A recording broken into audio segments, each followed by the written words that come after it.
Hello, সবাই কেমন আছো? আশা করছি সকলেই ভালো আছো। আমিও খুব ভালো আছি। আজ আমি কি করতে চলেছি জানো? একটা ফাঁকিবাজি রান্না। তোমরা ভাবছো রান্নাও আবার ফাঁকিবাজি হয়? হয় হয়, রান্নাও ফাঁকিবাজি হয়। রান্না করতে না ইচ্ছা করলে রান্নাও ফাঁকিবাজি করে করা যায়, কিন্তু সেটা আবার টেস্টিও হবে। চলো দেখে নাও আমি কি ফাঁকিবাজি রান্না করছি।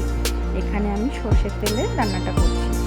কড়াইতে অল্প একটু সর্ষের তেল দিয়ে এখানে দুটো মাছ নুন হলুদ মাখিয়ে হালকা লাল লাল করে ভেজে নেবো। বেশি লাল লাল করে ভাজবো না। বেশি লাল লাল করে ভাজা হয়ে গেলে না মাছটা কড়া হয়ে যাবে। কড়া হয়ে গেলে মাছটা মানে তরকারিটা ঠিক ভালো লাগে না। ভাজা মাছ কড়া ভাজা খেলে ভালো লাগে, কিন্তু তরকারির মাছ আমি ঠিক পুরোপুরি কড়া ভাজা করতে পারি না। তা আমি এই মাছের তেলেই একে একে সব মশলাগুলো দিয়ে দেবো। আমি আর তেলটা পাল্টাবো না।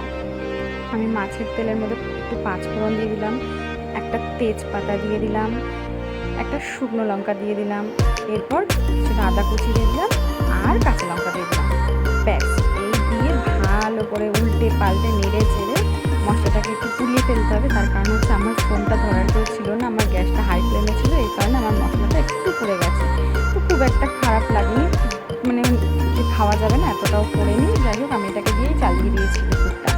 তো জল, এখানে মশলাটা একটু ভাজা ভাজা হয়ে গেলে জল দিয়ে দেবো।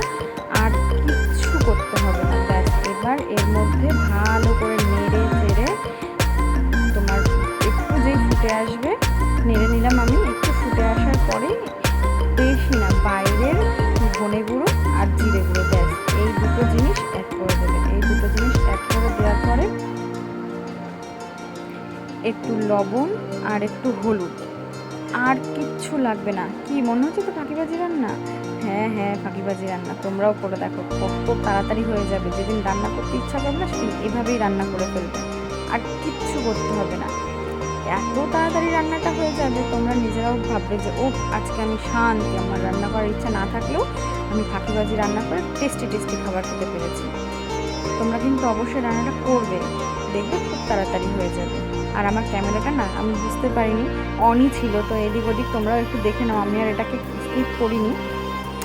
তো এখানে ঝোলটা ফুটে উঠেছে, ঝোলটা একটু নেড়ে চেড়ে দেওয়ার পরে আমি একটু লবণ দিয়ে দিয়েছি। লবণ দেওয়ার পরে আমি না অল্প কয়েকটা টমেটো কুচি দিয়েছি। তোমাদের ইচ্ছা, তোমরা দিলেও দিতে পারো, না দিলেও অসুবিধা নেই। এবার টমেটো কুচিটা দেওয়ার পরে মাছগুলো জলে দিয়ে দেবো। ব্যাস, এই হয়ে গেল ফাঁকিবাজি রান্না। উফ, শান্তি। আর কিচ্ছু না, এবার একটু ঢাকা দিয়ে দেবো। ঢাকা দেওয়ার পরে জাস্ট কয়েক মিনিট ফুটবে। ফোটার পরে নামিয়ে একটু ধনেপাতা, নামানোর আগে একটু ধনেপাতা কুচি দিয়ে দিলাম। ফিনিশ রান্না। বলো তো খুব কঠিন মনে হলো রান্নাটা? না না, একদম কঠিন মনে হয়নি। তোমরাও ঝটপট বানিয়ে ফেলো। আর ভালো লাগলে আমাকে লাইক কমেন্ট শেয়ার